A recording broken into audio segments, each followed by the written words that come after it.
রফিক সাহেব প্রতিদিনের মতো আজও মেয়েকে স্কুলে নামিয়ে দিয়ে অফিসে যাচ্ছিলেন। হঠাৎ রেডিওতে একটি খবর ভেসে আসলো। কানে শব্দগুলি গেঁথে গেল। নারী বিষয়ক সংস্কার কমিশনের সুপারিশ, গণিকা বৃত্তিকে বৈধ পেশা হিসাবে স্বীকৃতি দেওয়ার প্রস্তাব। এটা শুনে রফিক সাহেবের হাত কাঁপছিল। গাড়ির এসের ঠান্ডা হাওয়াতেও তিনি ঘেমে যাচ্ছিলেন। এক ধরনের হতাশা আর শঙ্কায় তিনি আটকে উঠলেন। রফিক সাহেব শুধু ভাবছিলেন যে সমাজে তার মেয়ে বড় হবে, আত্মমর্যাদা নিয়ে এবং যোগ্যতার ভিত্তিতে সম্মানিত হবে, সেখানে তার শরীরকে পণ্য হিসেবে স্বীকৃতি দেওয়া হচ্ছে। অর্থাৎ তার শরীরটা যে কেউ টাকা দিয়ে কিনতে পারবে। একজন মেয়ের বাবা হিসাবে রফিক সাহেব আটকে উঠেছেন। দেখুন, এটা আসলে কল্পনা না, এটাই নির্মম বাস্তবতা। এবং সেই বাস্তবতা কিন্তু আমাদের সামনে ভয়াবহ একটা রূপ নিয়ে হাজির হয়েছে। আজকে আমরা কথা বলবো এই ভিডিওতে একজন নারীর শরীরকে যখন আপনি পণ্য হিসেবে স্বীকৃতি দেওয়ার চেষ্টা করবেন এবং রাষ্ট্রীয়ভাবে নারী মর্যাদাকে ক্ষুণ্ণ করবেন, সেটা এই সমাজের জন্য কত ভয়াবহ ব্যাধি হতে পারে। তাহলে চলুন শুরু করা যাক। গত ১৯ এপ্রিল ২০২৫ নারী সংস্কার কমিশন তাদের প্রস্তাবনা প্রধান উপদেষ্টার হাতে অর্পণ করে। সেখানে ৩১৮ পৃষ্ঠার একটি প্রস্তাবনা হাজির করা হয়। সেই প্রস্তাবনা অনেকগুলি সুপারিশ এমন এসেছে যেগুলি আসলে মুসলিমদের সাথে অনেক বেশি সাংঘর্ষিক, সমাজের সাথে বিদ্যমান যে সামাজিক ব্যবস্থা সেটার সাথে সাংঘর্ষিক। তার মধ্যে অন্যতম হলো মুসলিম পারিবারিক আইন এবং আরও কিছু ব্যাপার এসেছে যেগুলিকে ইসলামের সাথে ভয়াবহ রকমের সাংঘর্ষিক করে উপস্থাপন করা হয়েছে। সেখানে সবচেয়ে আতঙ্কের জায়গাটা হলো যখন পেশা হিসাবে যৌনতাকে, যৌনবৃত্তিকে, পতিতাবৃত্তিকে স্বীকৃতি দেওয়ার প্রস্তাবটি এসেছে। এটা শোনার পর সমাজে বেশ বড় রকমের একটি প্যানিক তৈরি হয়। প্রতিবাদ মুখর হয়ে ওঠে বিভিন্ন সংগঠন, সামাজিক মানবাধিকার সংগঠন সহ ইসলামিক সংগঠনগুলি রাজপথে এটা নিয়ে তাদের প্রোগ্রাম কর্মসূচি দেওয়া শুরু করে। বাংলাদেশ সহ গ্লোবাল সাউথের অনুন্নত দেশগুলি, এর বাইরে আফ্রিকা আছে, আছে উন্নত কান্ট্রি, সবগুলিতেই কিন্তু এই পতিতাবৃত্তি এক ধরনের মডার্ন স্লেভারি। দেখুন, দাসপ্রথার কথা তো আমরা অনেক শুনেছি, সেগুলির একটি আধুনিক প্রকল্প কিন্তু এই পতিতাবৃত্তি। দেখুন, পতিতাবৃত্তি নিয়ে, গ্লোবাল স্লেভারি নিয়ে যত রকমের গবেষণা হয়েছে সবগুলি থেকে একটা জিনিস খুব ভালোভাবে উঠে আসে এবং সেখানে আমরা দেখতে পাই এই পুরো ইন্ডাস্ট্রি কিন্তু দাঁড়িয়ে আছে এক ধরনের নারী নিপীড়নের উপর। নারী নিপীড়ন এখানে কোন লেভেলে হয় সেটা নিয়ে অনেক গবেষণা হয়েছে। একটা ব্যাপার খুব ভালোভাবেই আমরা স্পষ্ট বুঝতে পারি যে এই জায়গাতে যত মেয়েরা আসে, যত রিক্রুটমেন্ট হয়, সেগুলি আসলে হয় ৩টি ধারায়। অর্থাৎ ৩ পদ্ধতিতে এখানে মেয়েদেরকে রিক্রুট করা হয়। তার প্রথমটি হলো ম্যানিপুলেশন। ম্যানিপুলেশন করে একটা মানুষকে আসলে এই জায়গাটায় নিয়ে আসা হয়, পতিতা হতে বাধ্য করা হয়। দ্বিতীয়ত কোয়েরেশন, অর্থাৎ জোর করে, ফোর্স করে বা বাধ্য করে, নির্যাতন করে কিন্তু তাদেরকে পতিতাবৃত্তিতে ঢুকিয়ে দেওয়া হয়।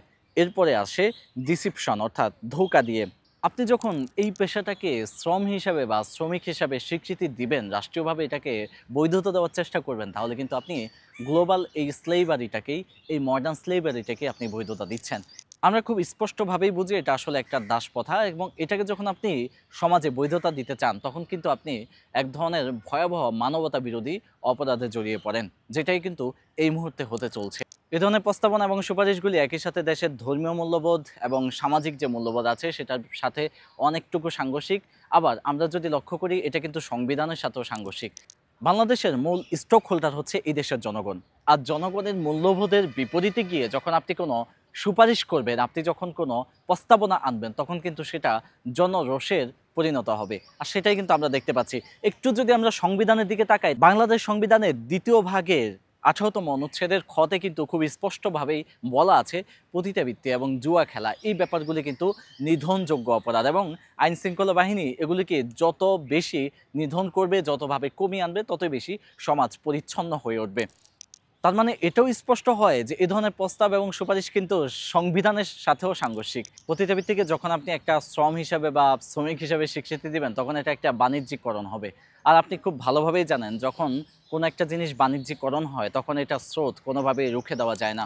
বাংলাদেশ মুসলিম প্রধান দেশ হওয়ার কারণে এখানে পুঁজিবাদী রাষ্ট্র ব্যবস্থা এবং পুঁজিবাদী বাজার ব্যবস্থার বেশ বড় একটা জায়গায় কিন্তু ক্ষতিগ্রস্ত হচ্ছে। চিন্তা করে দেখুন, আপনি একজন ব্যবসায়ী, আপনি চিন্তা করেন সবসময় ব্যবসা কীভাবে প্রসার ঘটবে। যখন কোনো একটা জনপদে ওই ব্যবসার চাহিদা নাই, অর্থাৎ ওই প্রবলেমই নাই, তখন সেখানে আপনি কীভাবে ব্যবসা করবেন? ব্যাপারটা একটু বুঝিয়ে বলছি। ধরুন, বাংলাদেশে মানুষের মধ্যে যৌন রোগের ব্যাপারটা খুবই কম। এখানে সেক্সুয়াল এই পতিতাবৃত্তি খুব বেশি নর্মাল না, যার কারণে এখানে আসলে ওই ভয়াবহ রোগগুলি খুব বেশি সংক্রমণ করে না মানুষজনকে। তার মানে হচ্ছে এখানে ওই ধরনের মেডিসিনের চাহিদাও নাই। যখন এ ধরনের রোগগুলি এখানে তৈরি হবে তখনই কিন্তু মেডিসিনের চাহিদা আসবে। আপনি এটা জানেন কি না যে মেডিসিনের জগতে সবচেয়ে বেশি ব্যয়বহুল খরচগুলি কিন্তু এই যৌনতা কেন্দ্রিক যত রোগ আছে সেগুলির ক্ষেত্রে। সুতরাং পুঁজিবাদী ব্যবস্থাপনা চিন্তা করবে একটা জনপদে কিভাবে এর চাহিদাটা তৈরি করা যায়, কিভাবে এই মেডিসিনগুলি সাপ্লাই করা যায়, এখান থেকে কিভাবে ভালো প্রফিট বের করে আনা যায়। তাই সমাজ ধ্বংস হয় মূলত এইভাবেই। পুঁজিপতিরা সবসময় চিন্তা করে ব্যবসা, ফলশ্রুতিকে ব্যবসার প্রসার ঘটাতে গিয়ে তারা সামাজিক ভ্যালুস মূল্যবোধগুলিকে পুরোপুরি ডাউন করবে। আর সেই ব্যাপারটাই কিন্তু এখন ঘটতে চলেছে। এখন আমাদের কাছে প্রশ্ন হলো আমরা কি করণীয়, কি করা উচিত, সেই ব্যাপারগুলি কিন্তু আমাদের সামনে আসছে না। করা উচিত যেটা সেটা হলো রাষ্ট্রীয়ভাবে পুনর্বাসনের ব্যবস্থা করে পতিতা বৃত্তিটাকে, এই পেশাটাকেই নির্মূল করে দেওয়া। অর্থাৎ একটা মানুষ কখন পতিতা হয় সেই জায়গাগুলি আমাদের অ্যাডজাস্ট করতে হবে। তাকে তার পেশা থেকে বের হওয়ার জন্য একটি সহজ সুন্দর জীবন ব্যবস্থায় তাকে ফিরে যাওয়ার জন্য উদ্বুদ্ধ করতে হবে। পাশাপাশি তার জন্য রাষ্ট্রীয়ভাবে পৃষ্ঠপোষকতায় পুনর্বাসন কেন্দ্র, তাদেরকে ট্রেনিং দেওয়ার ব্যবস্থা করতে হবে, তাদেরকে কর্মমুখী হওয়ার জন্য বিভিন্ন রকমের সরবরাহ কিন্তু করতে হবে। অর্থাৎ একটা মানুষকে আপনি যদি চান যে তার ওই জায়গা থেকে যৌনতার এই পতিতাবৃত্তি এই জায়গা থেকে বের করে এনে আপনি একটা সুন্দর স্বাভাবিক জীবন দিবেন, তাহলে আপনাকে এটার জন্য কিন্তু রাষ্ট্রীয় পৃষ্ঠপোষকতায় প্রকল্প হাতে নিতে হবে। কিন্তু দুর্ভাগ্যজনক ব্যাপার হলো প্রতিটা রাষ্ট্রই এই জায়গাটায় ফোকাস দেয় না। কারণ এই জায়গায় ফোকাস দিলে সেকুলারিজমের যে মূল ভিত্তি এবং সেই সাথে আমাদের রাষ্ট্রে যে পুঁজিপতিদের যে আধিপত্য সেটা নষ্ট হয়ে যাবে।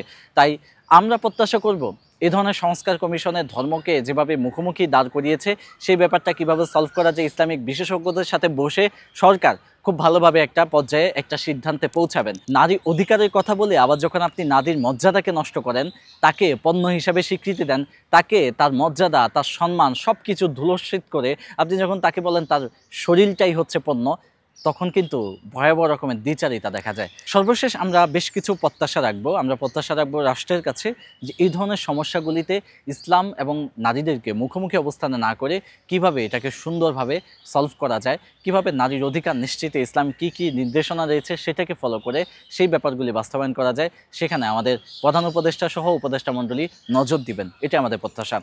সুতরাং নারীর প্রতি সম্মান এবং মর্যাদাবোধের জায়গাটি অক্ষুণ্ণ থাকবে এবং নারীকে আমরা আমাদের জায়গা থেকে সর্বোচ্চ পর্যায়ে সম্মান দিব, রাষ্ট্র সেটা নিশ্চিত করবে, সেই প্রত্যাশা রেখে আজকের মতো এখানেই শেষ করছি। দেখা হবে পরবর্তী কোনো ভিডিওতে।